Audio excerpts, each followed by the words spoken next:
স্মৃতি cartoon house.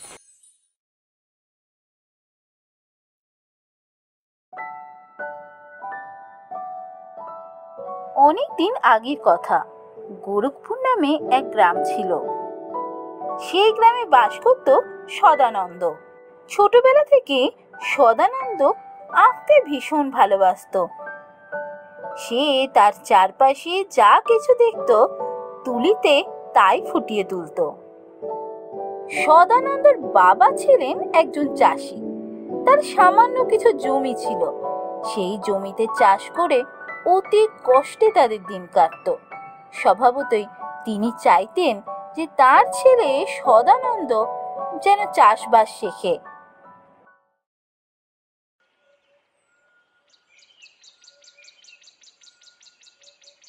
তুই সারাদিন এভাবে বসে বসে আঁকিস? কতবার করে বলেছি আমার সাথে জমিতে চল, চাষবাস শেখ। এত বড় হয়ে গেলে কিচ্ছু শিখিসনি, কিচ্ছু করিস না। সারাটা দিন এভাবে খাটের উপর বসে এঁকে যাচ্ছি। এই আঁকা দিয়ে কি রোজগার হবে? বলি, আমার অবর্তমানে খাবি কি? কে খাওয়াবে তোকে? বাবা, তুমি আবার আমার আঁকাকে ছোট করছো, আবার চাষবাসের কথা বলছো। তুমি তো জানো আমি আঁকা নিয়েই থাকতে চাই, আমি আঁকতে ভালোবাসি। চুপ কর, মুখে মুখে কথা বলা হচ্ছে। সারাটা দিন এভাবে খাটের উপর বসে বসে সময় নষ্ট করছিস শুধু। বলি, ভালোবাসা দিয়ে কি টাকা রোজগার হবে? খাবি নাকি? আমি সারাটা দিন সময় নষ্ট করি না, আমি আঁকি। আঁকাটা একটা শিল্প তো, তুমি এসব বুঝবে না। যেখানে আমার আঁকার কোনো সম্মান নেই আমি সেখানে থাকবো না। আমি এই বাড়ি ছেড়ে চলে যাচ্ছি। তবে আমিও দেখিয়ে দেবো যে এঁকেও আমি রোজগার করতে পারি।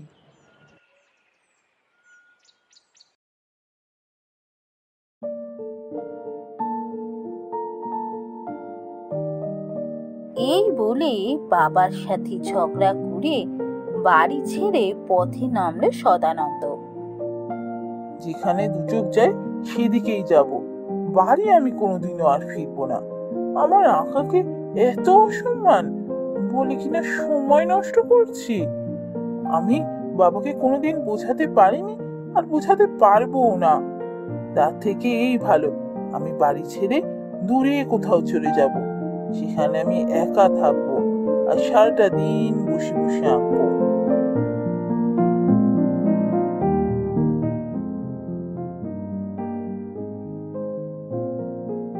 রেগে মেগে বাড়ি ছেড়ে বেরিয়ে তো এলাম, কিন্তু এখন কোথায় যাব, কি করব, কোথায় থাকবো কিছুই তো বুঝতে পারছি না। তার উপর অনেকক্ষণ ধরে হাঁটছি, খুব খিদে পেয়ে গেছে, সকাল থেকে কিচ্ছু খাইনি।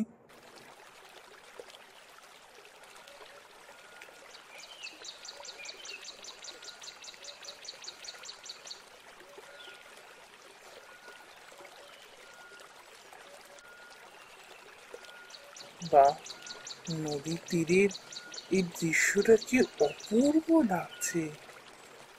এই অপূর্ব দৃশ্য যদি আমি তুলিতে না তুলতে পারি তাহলে আমার জীবনই বৃথা।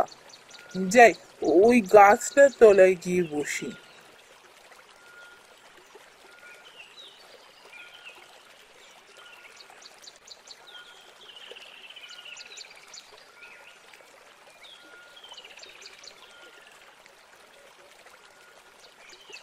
বাহ, তোমার হাতের আঁকা তো বেশ, কি অপূর্ব আঁকছো তুমি।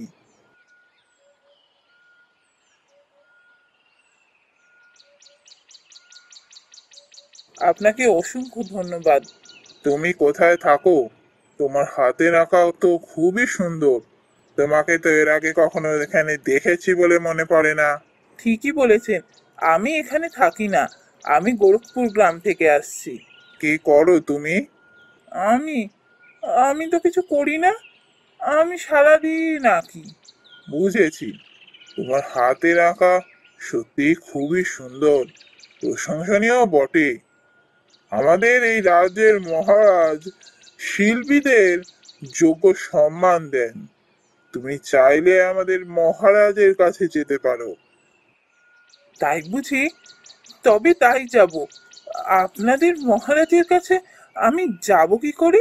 মানে রাজবাড়িটা কোন দিকে? এসো আমার সাথে, আমি তোমাকে নিয়ে যাচ্ছি রাজবাড়িতে।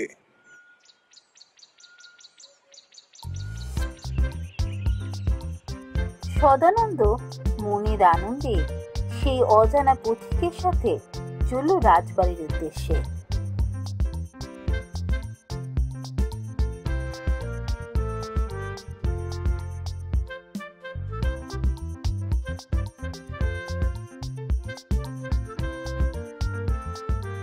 এখানেই অপেক্ষা করো, মহারাজ এক্ষণে আসবেন।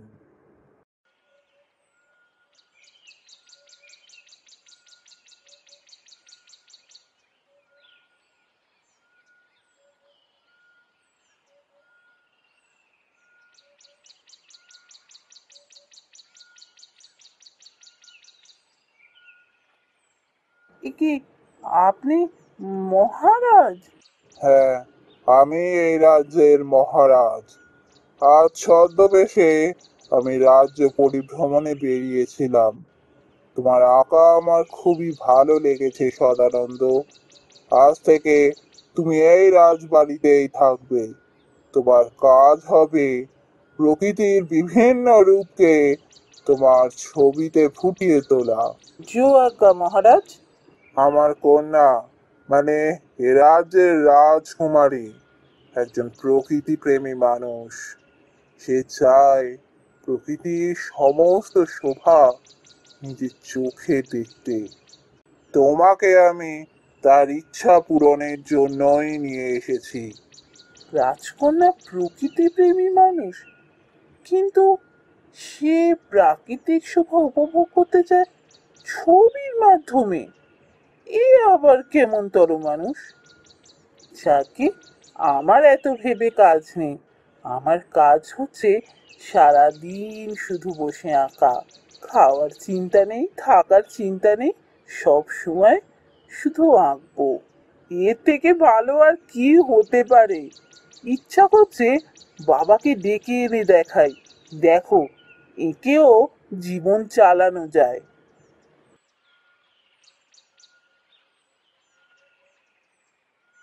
এরপর দিন কেটে যেতে লাগলো। সদানন্দ মনের আনন্দে আঁকতে লাগলো।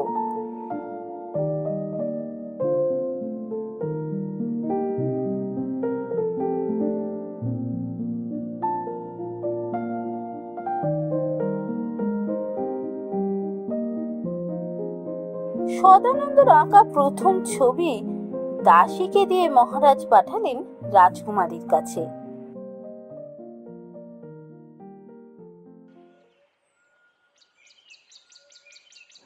কিরে রমুলা, কোথায় ছিলি? কখন থেকে তোকে খুঁজছি, তোর কোনো পাত্তাই নেই। মহারাজ ডেকেছিলেন রাজকুমারী। বাবা ডেকেছিলেন? কেন, কি হয়েছে রে? এই ছবিটা আপনার জন্য পাঠিয়েছেন মহারাজ। ছবি কই দেখি, দে।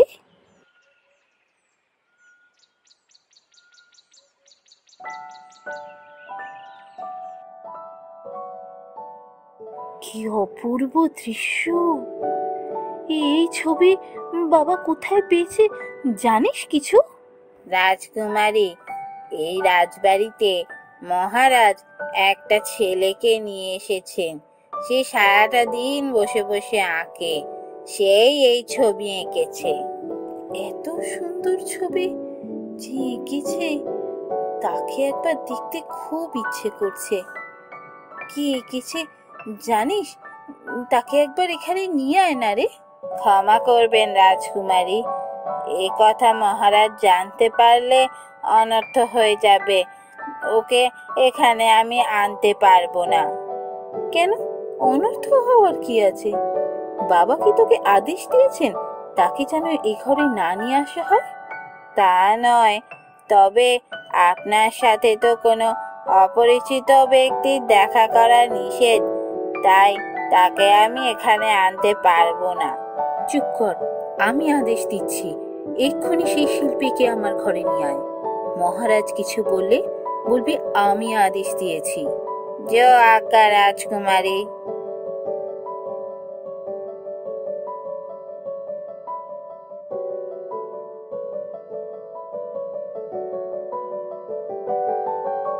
রাজকুমারীর আদেশ মতো দাসী সদানন্দকে রাজকুমারীর কাছে নিয়ে এলো। প্রথম দেখাতেই রাজকুমারীর সদানন্দকে খুব ভালো লাগলো।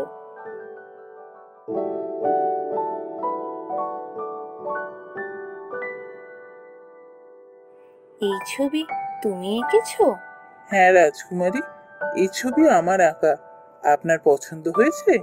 অপূর্ব ছবি, আমার ভীষণ ভালো লেগেছে।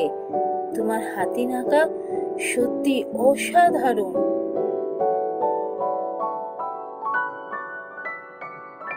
এরপর থেকে সদানন্দ রাজকুমারীর জন্য ছবি আঁকতে লাগলো। প্রায় দিনই রাজকুমারী সদানন্দকে নিজের ঘরে ডেকে পাঠিয়ে অনেক গল্প করত। কোনোদিন বা নিজে সদানন্দের ঘরে গিয়ে তার আঁকা দেখত। ধীরে ধীরে সদানন্দের আঁকার সাথে সাথে সদানন্দকেও সে ভালোবাসতে শুরু করে। ওদিকে সদানন্দের মনেও রাজকুমারীর প্রতি ভালোবাসা জন্মায়, কিন্তু সে মুখে প্রকাশ করতে পারে না, কারণ সে তো সাধারণ একটা গ্রামের ছেলে। একটা রাজ্যের রাজকুমারীর সাথে তাকে মানায় না। একটা রাজ্যের রাজকুমারীর সাথে একজন রাজকুমারকেই তো মানায়।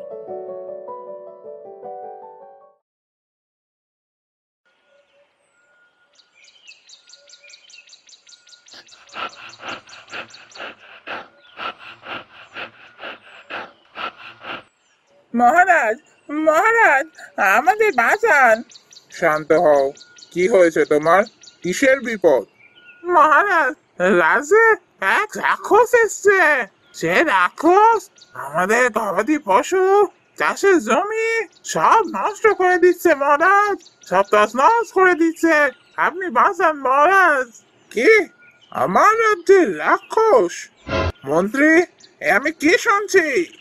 আগে মহারাজ, আমিও একথা শুনেছি বটে, তবে আমি নিশ্চিতভাবে আপনাকে কোনো কথা বলতে পারবো না। শুনেছি কিছু রাজ্যবাসী নাকি কোনো এক বিশাল আকৃতির দৈত্যকে এই রাজ্যে গবাদি পশু খেতে দেখেছে। চাষের সমস্ত জমি সে নষ্ট করে দিচ্ছে মহারাজ। শুনেছি সে নাকি জঙ্গলের পাখিকেও ছেড়ে দেয় না। ঠিক আছে মন্ত্রী, তুমি সারা রাজ্যে পেয়াদা পাঠাও। জানা দরকার যে সত্যি রাজ্যে কোনো রাক্ষসের আবির্ভাব হয়েছে কিনা। যদি তারা সে রাক্ষসের দেখা পায়, দেখা মাত্র সঙ্গে সঙ্গে যেন তারা তাকে হত্যা করে।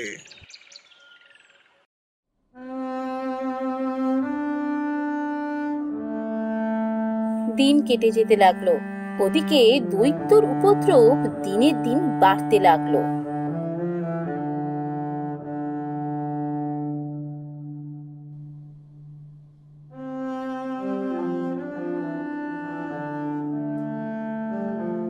কি হলো মন্ত্রী? কি প্রস্তাব বলো?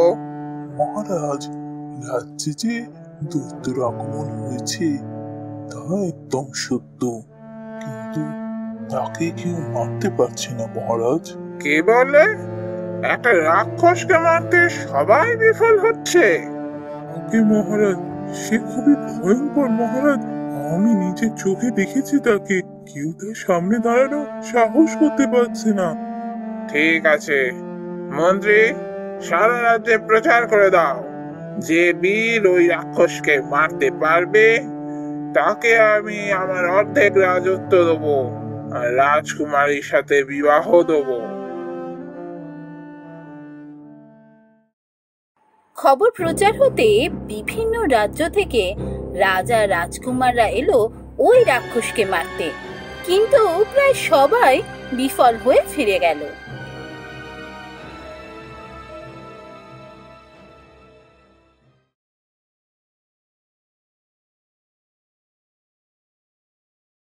সদানন্দ, তুমি প্রকৃতিকে খুব ভালোবাসো, তাই না? হ্যাঁ, আমার প্রকৃতির শোভা দেখতে খুব ভালো লাগে। জানো তো সদানন্দ, আমি শুনেছি আমাদের রাজ্যের প্রাকৃতিক শোভাও নাকি খুব সুন্দর। শুনেছেন? কেন, নিজের চোখে দেখেননি? না, সেই সৌভাগ্য আমার হয়নি। রাজকুমারীর কথা শুনে সদানন্দ বুঝতে পারল যে মহারাজ তাকে কেন এই রাজবাড়িতে নিয়ে এসেছেন। রাজকুমারী প্রকৃতি প্রেমী মানুষ, কিন্তু সে রাজবাড়ির বাইরে কখনো যায়নি। তাই মহারাজ চান যে রাজকুমারীর প্রাকৃতিক শোভা দেখার ইচ্ছে পূরণ হোক সদানন্দের ছবির মাধ্যমে। জানো তো সদানন্দ, শুনেছি আমাদের রাজ্যে নাকি এক বিশাল রাক্ষস এসছে, পুরো প্রকৃতি নষ্ট করে দিচ্ছে, জঙ্গলের পাখি খেয়ে নিচ্ছে, রাজ্যবাসীর গবাদি পশু খেয়ে নিচ্ছে, সমস্ত চাষের জমি নষ্ট করছে। কি, প্রকৃতিকে নষ্ট করছে? যে প্রকৃতিকে নষ্ট করে তার বাঁচার কোনো অধিকার নেই। তাকে আজ পর্যন্ত কেউ মারেনি? না সদানন্দ, কেউ তাকে মারতে পারছে না। শুধু আমাদের রাজ্যে না, বাইরের রাজ্য থেকেও রাজা রাজকুমাররা এসে তাকে মারার চেষ্টা করেছে, কিন্তু কেউ পারেনি। সবাই বিফল হয়ে ফিরে গেছে। তার সামনে গিয়ে কেউ দাঁড়াতে ভয় পায়। কি, কেউ মারতে পারছে না? ঠিক আছে, আমি যাব ওই দস্যুকে মারতে। আমিও একবার চেষ্টা করে দেখি। যে প্রকৃতি নষ্ট করে, প্রকৃতিকে আঘাত করে, তার বাঁচার কোনো অধিকার নেই। সদানন্দর কথা শুনে একদিকে যেমন রাজকুমারীর খুব আনন্দ হলো, তেমনি সে খুব ভয়ও পেল। সে জানতো যে ওই দস্যুকে মারতে পারবে তার সাথে রাজকুমারীর বিবাহ হবে।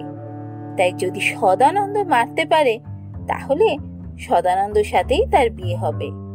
কিন্তু যদি দস্যু সদানন্দর কোনো ক্ষতি করে, সেই ভয়তে সে খুব চিন্তিত হয়ে পড়ল।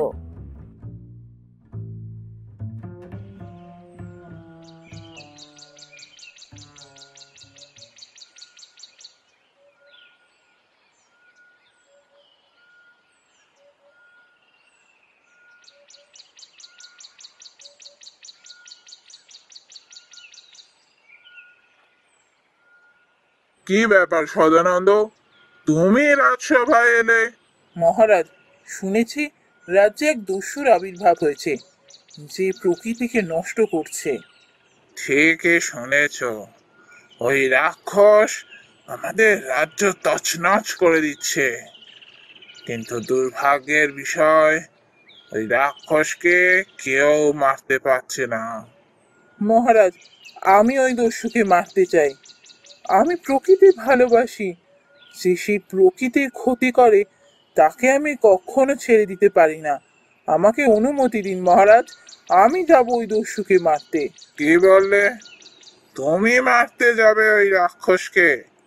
তুমি তো একজন শিল্পী। একজন শিল্পী কি কখনো রাক্ষসকে মারতে পারে? কথাটা ভেবে বলছো তো? হ্যাঁ মহারাজ, আমি চেষ্টা করে দেখতে চাই আমি ওই দস্যুকে মারতে পারি কিনা। আমায় অনুমতি দিন। ঠিক আছে, অনুমতি দিলাম। যাও, বিজয়ী হয়ে ফেরো।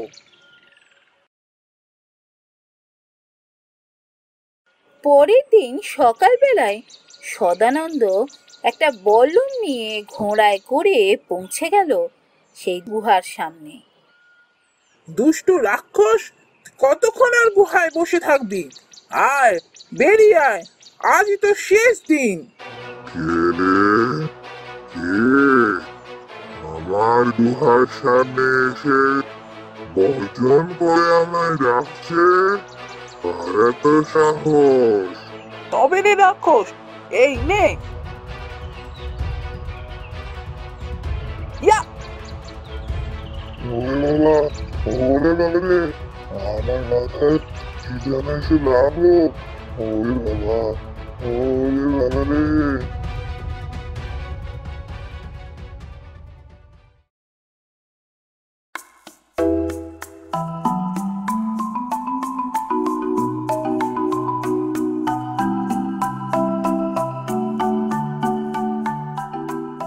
সদানন্দ, আজ আমি ভীষণ খুশি।